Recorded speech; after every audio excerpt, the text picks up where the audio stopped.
Hello, fans of the Horror on the Rocks podcast. This is Derek Weber. You may not know, but Jay has been quietly recording dialogue for a brand new limited series horror fiction podcast. It's called Shadows in the Pines, and it's a 6-part story about a home invasion with a twist. And Jay has a very large role in the series. You can listen to part 1 right now by clicking on the Shadows in the Pines link in the description of this upload. I've been blind since birth, and as I grew up, everything was described to me in such vivid detail that I didn't even realize why it was so important to see, especially having no reference point to compare it to. We lived in a single-floor ranch house. That's what Father told me. In my mind, of course, I could see, although unlike how a sighted person could. I had spatial awareness. I knew where my bedroom was, where the bathroom was, living room, and kitchen were. Each wall had its own texture. I don't know if that was done on purpose or if I could just feel things others never really noticed. I rarely fell over, only if Father or if one of the visitors put something somewhere where they shouldn't have. It was usually the visitors, and Father would shout. They visited infrequently, and only briefly when they did. Father said that I shouldn't speak to them, that it unsettled them. He'd worry when I saw something he saw it with my ears or by touch. Ellie was the first. She seemed very sweet. She asked me my name and why my face was so messed up. She was in the living room. I could hear where she sat from her breaths. Harsh nasal sounds as if her nose was blocked. When Father had a cold, he'd always breathe through his mouth, big labored breaths as if he wasn't used to it. When people mentioned my face, I always touched it, trying to work out why it was so strange to them. When I asked if I could touch theirs, there was always a pause. I guess sighted people never did that. Why would they need to? When I asked Ellie if I could touch her face, she reluctantly agreed. But moments later, Father entered the room and asked me who I was speaking to. And I told him nobody. He'd always punish me when I spoke about them. I think it scared him. He'd take my arm and march me off. I'd be knocked off balance and disoriented to the point where, when he finally set me down, my hands would frantically search my surroundings until I knew where I was. It was usually my bedroom, though every now and then he'd leave me outside, in the middle of nowhere. That was the worst. I would be lost and scared. He told me about the road that ran in front of the house and explained that the sounds that I heard were cars, that they would kill me if they touched me.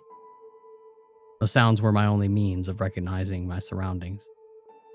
I waited until I heard one, and then I knew which way to run back to the house. I heard Ellie that evening. She whispered to me, saying that she was scared. I whispered back, but she didn't hear. I asked Father about Ellie. He didn't want to talk about her. I asked him why, and he didn't reply. When I told him that she asked about my face, he asked me how I responded. I told him that I wanted to touch hers. He laughed, though I knew that he wasn't happy. I could hear the difference. When you laugh for pleasure, your mouth is wide open. When you pretend, your mouth is almost closed. To me, the difference is obvious. It wasn't until I was older that he explained. He said we lived in a special place, connected to the other world. That sometimes dead people slip through people who died in pain and want to reach the living. He explained that because I couldn't see, I was able to tune into that. That they knew that I was listening when others weren't. He said that I had to ignore it. Otherwise, he told me that they would latch on and never leave me. All the dead want to do is be alive again, he said. It was dangerous, and they would trick me. He said that he knew how to deal with them, but he could help me if they became attached to me. Alex appeared to me a few years later. She told me that she was lost and she didn't know where she was. I told her that I wasn't allowed to speak to her. Still, she pleaded for help. I kept quiet, knowing what would happen if I said anything. Did you speak to him? Father asked, though I was upset. I told him no. I wished that I could help her. I knew what it was like to be lost, and it scared me.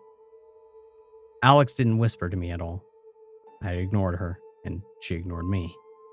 Father saved me, and I was thankful. After Alex, I knew what I needed to do, so I did it. The spirits stopped bothering me after that, for a very long time.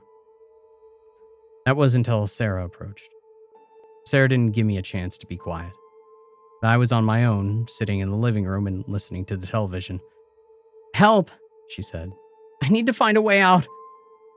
And I stayed silent. "You can hear me, can't you?" she asked, surprised. "I'm not allowed to speak to you," I told her. "Please. I'm scared. I'm lost. I want to see my daddy." I gripped the arms of the chair and I told her that I wasn't allowed. "He's dead," she said, and I didn't answer. "Your father is dead," she said again. I wasn't going to fall for it. I heard banging from around the room as things began to fly and the shelves began to shake. "Stop it!" I shouted. And it did. "Please, help me." I wasn't going to talk to her. I did the only thing that I thought would help. I unlocked the front door, hoping that she would run out and get lost, just like I would do. When I heard from her no more, I locked the door and I sat back down. I listened instantly for any signs that she was still there.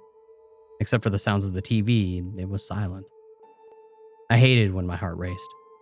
I became all too aware of the Tik Tok feeling of the rise and fall within my chest, like it was about to explode. When I heard my father's voice, I screamed.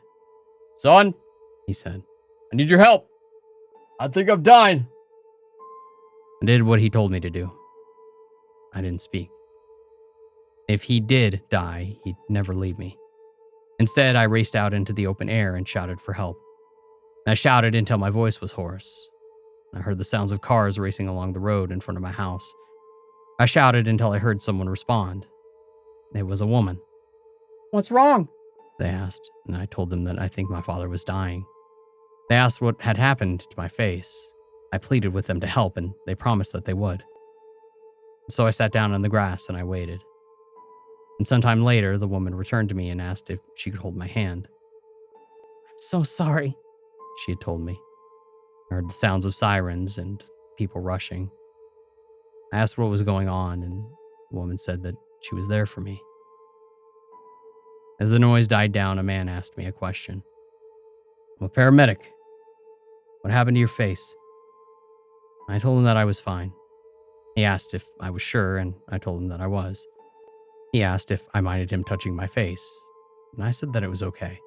A moment later, I felt a pressure release from around my forehead, and the air felt cold against my skin. It sounded as if he were peeling an orange. I imagined that in my head and worried that he'd exposed my insides. I screamed and asked what he was doing, and he told me everything was going to be okay. And the woman squeezed my hand, telling me to be brave. I didn't know what it was that I was experiencing. I felt a tight pain within my head, like when you smash your shin against something hard, followed by something that I've come to understand as bright. It hurt so much, and I began to cry. "What happened to your eyes?" the paramedic asked. And I said I was blind. He asked to check them. Pain returned when he examined them. "Do you know him?" the man asked the woman, who said that she'd help me. She told him that I had been screaming for help and that she had come to my aid, but that she had never met me before. "How long have you had your eye injury?" he asked me. I told him that I'd been blind from birth. He asked me if I could see his fingers. I told him no. He asked if I could open my eyes. I said I didn't know what he meant.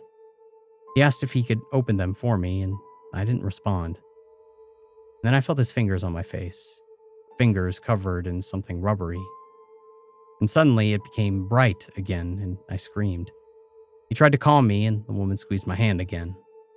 I didn't know what was happening. Things that I couldn't describe came to me. It was like it always was, but multiplied by 100-fold, and so much more real. I carried on screaming as a fuzzy form came into view. "Just breathe, okay?" the paramedic said. "Everything will be fine. When was the last time you saw?" As my heart began to calm and my breath slowed, I became distracted by what I was experiencing. It overwhelmed me, and I wanted to cry, and I did. "How long has it been?" he asked again. "I've never seen anything before." I was told to keep an eye mask on for most of the day, only taking it off at night at first, to allow my eyes some time to adjust. At the same time, I was placed in the custody of my aunt and uncle, and didn't even know it at first. They were shocked at what had happened to me and that I had never attended school. The past few years have been a roller coaster ride. The doctor said that I may never have perfect vision, though what little I have is a godsend, and I'll take what I can get. I've only recently been learning how to read and write, so I apologize if my English isn't the greatest. It's the best that I can do. I've been asking my aunt what had happened to my father, but all she said is that he had died of a heart attack. I asked what sort of man he was, and she said that he was her brother and she'll love him no matter what. My uncle doesn't want me to talk about him at all. I've been using the computer a lot recently, and really enjoying the internet. I can't believe such a thing exists. After being so lonely for so long, I can talk to whoever I want, when I want, though I'm wary of that. After all, how do I know if who I'm speaking to is alive? No one seemed to share my father's concerns about that. Today, I was on a forum discussing the spirit world. I was so happy to find people who I could relate to, and someone curious about my username sent me a link to an article on a true crime website. It was about my father and mentioned me by name. They asked me who I was and if I was the same person. According to the article, my mother had gone missing soon after my birth. It says that I'd been bound so that I couldn't see, that my father always wanted a daughter. They found 14 bodies in the basement. They said one got away, a girl by the name of Sarah Frank. She was the one to call police. They found father's car parked around the back of the house. They supposed that he carried his victims into the basement via the storm entrance and left them there. Sarah had managed to get away after she agreed to be his daughter following 4 days of sustained torture. She stabbed him with a knife that he had placed on the counter to butter some toast. I didn't want to believe it, and I'm not sure I would have if it weren't for the names of the victims, 2 of which stuck out: Ellie Farmer and Alex Riddle. I had spoken to them both in the living room. To this day, I wonder if my father had been honest with me about a single thing in his life. And throughout it all, only one question remains above all others. Did I speak to Ellie and Alex before or after he killed them? Hey guys, Jay here. Before we get into it, just know that what you are about to hear is only a small taste of what's waiting for you when you become a channel member. This is an exclusive sneak peek at one of the stories that I can't always share with the general audience. Stories that get darker, creepier, and way more disturbing.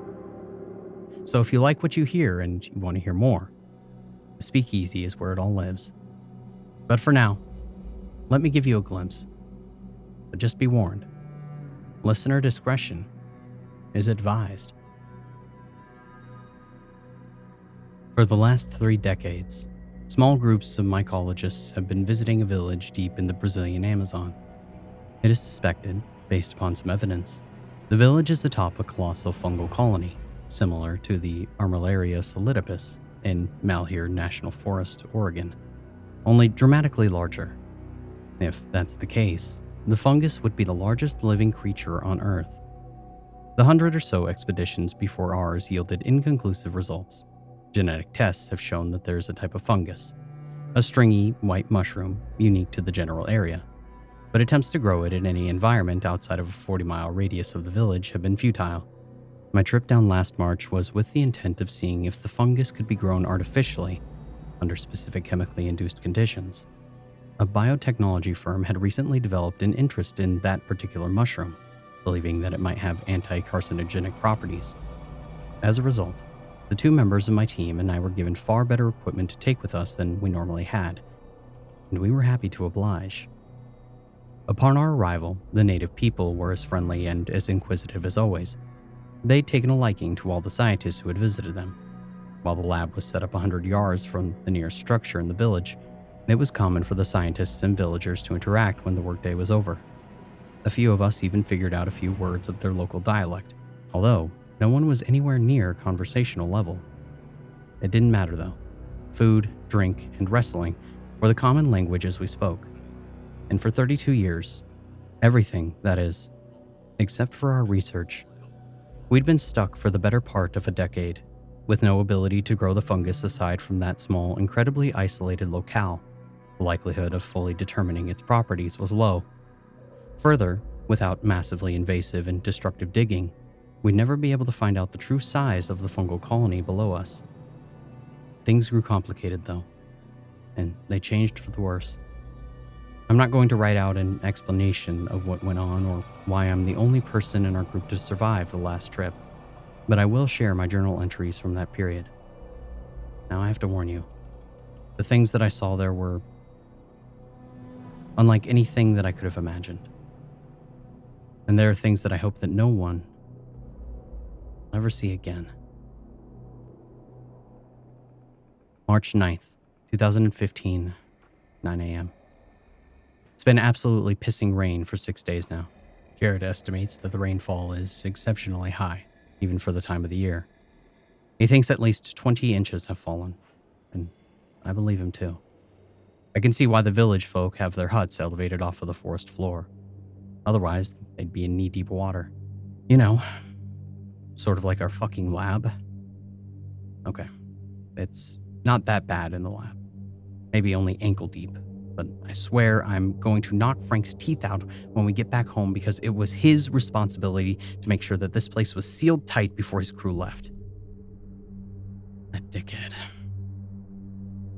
Anyway, Annie said fuck it and hiked through the water to see if the trails had been flooded. And they were.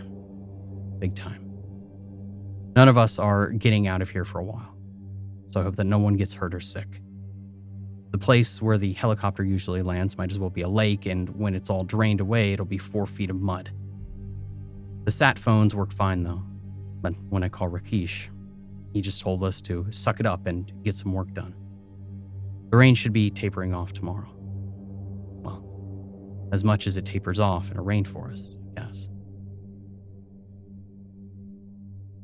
March 10th, 2015, 8:15 a.m.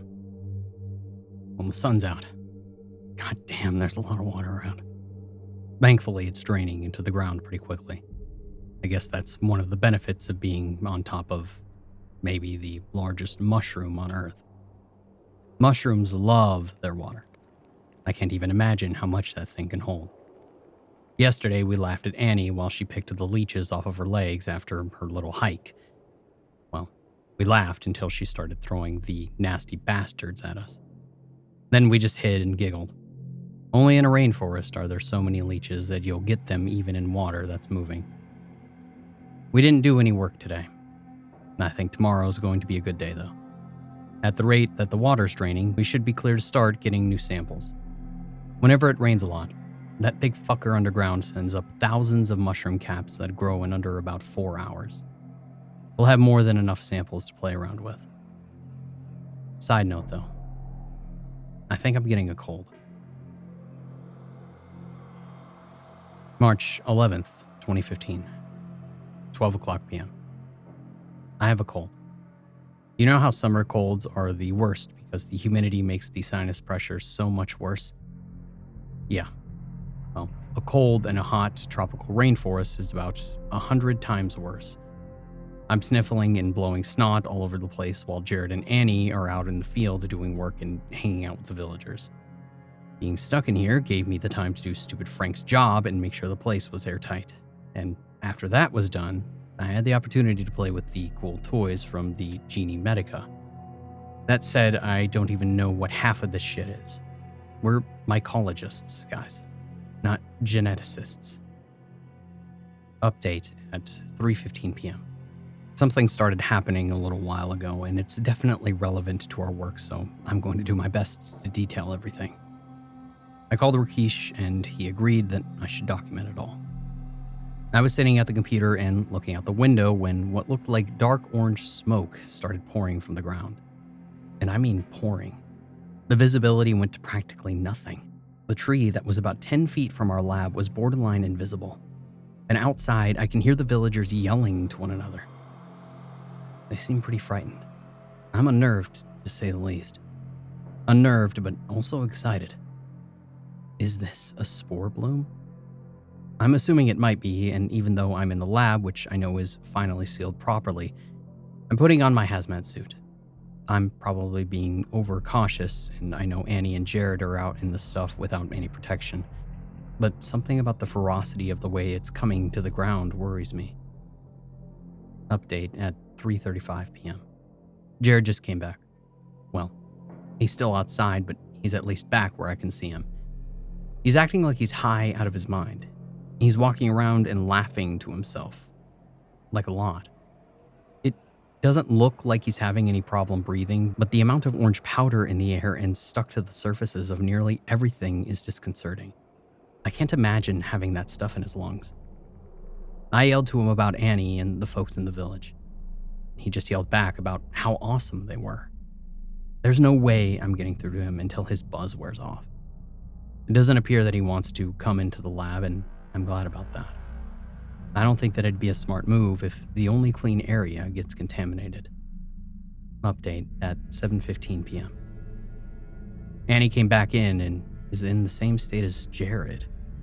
They played around outside like two kids and wouldn't listen to a word I yelled from the lab. They've since fallen asleep outside on the picnic table. I'm gonna go to bed. March 12th, 2015, 6:30 a.m. The spores, and I'm calling them that from now on because there's no other conceivable explanation, stopped erupting overnight. And after it rained early this morning, they've blended in with the mud. I'm not taking off the hazmat suit, but I've disconnected the breathing apparatus and just using the filters in the mask. I doubt any particular matter is small enough to penetrate the filters. Jared and Annie seem to be no worse for wear, aside from the exhaustion. After cleaning themselves in the river, I agreed that they were probably fine to come back into the lab and sleep. As for me, even though I'm miserable with the cold, I'm too excited to stay in here. I'm gonna go out. First into the village, and then into the forest around us. I want to see if that spore explosion could confirm the presence of that enormous mushroom. Update at 10:20 a.m. I spent a little over an hour in the village. None of the people seemed injured, just a bit confused. And I'm concerned, however, about the skin irritation a few of them developed overnight. Annie, too, has red blotches on her back and stomach. She insists that they don't hurt, but they do look painful. They remind me of eczema. And Jared so far isn't having any skin problems. He's been coughing up disgusting orange crap from breathing in all the spores yesterday, but that's the worst of his problems. I'm heading out into the forest for a few hours. Update at 2:00 p.m. My trip to the forest was unsettling. There were many, many injured animals. They appeared to be suffering from a skin condition similar to that of the people affected by the spore eruption. I'm going into the village once more to see how their symptoms have progressed. Update at 3:50 p.m. I returned to the lab and found Annie and Jared having sex with one another in the middle of the main room. And when I entered the lab, they didn't even try to hide themselves. They just continued doing what they were doing. That is entirely uncharacteristic of Annie, first of all, who is happily married, and Jared, who, as far as I know, is gay. Neither of them appear to have ever had any romantic interest in one another, and their interactions have always been professional. I approached them and they greeted me happily, but not even pausing their action. The blotches on Annie's back looked much worse. As they went about their business, they talked to me about how much better they were feeling about getting some rest. Annie, who had been riding Jared chest to chest, leaned back and exposed her chest and stomach. The flesh, it was terribly damaged. Jared, too, had started showing signs of skin deterioration. His own chest and belly were riddled with these ugly red eczema-like patches. When I asked if they'd be okay with stopping for a few minutes so I could take a look at their skin, they didn't argue. Annie hopped off of Jared and then just stood in front of me, naked and beaming. Now, I have no medical training, but I thought that it was important to get samples of their damaged tissue. While I had never done a biopsy before, they didn't look hard, and Jared and Annie consented. I made the first cut on Annie. As the knife went in, when I expected to hear a gasp of pain, she groaned with what I could only identify as pleasure. I glanced up and I saw her with her head back, smiling. I took the sample, bagged it, and put it in the refrigerator. Jared, too, expressed delight at the feeling of the scalpel sliding into him, his pleasure manifesting itself more obviously as he regained the erection that he had lost following his interrupted sex with Annie. Now, I did my best to stay professional, but I was very, very disturbed.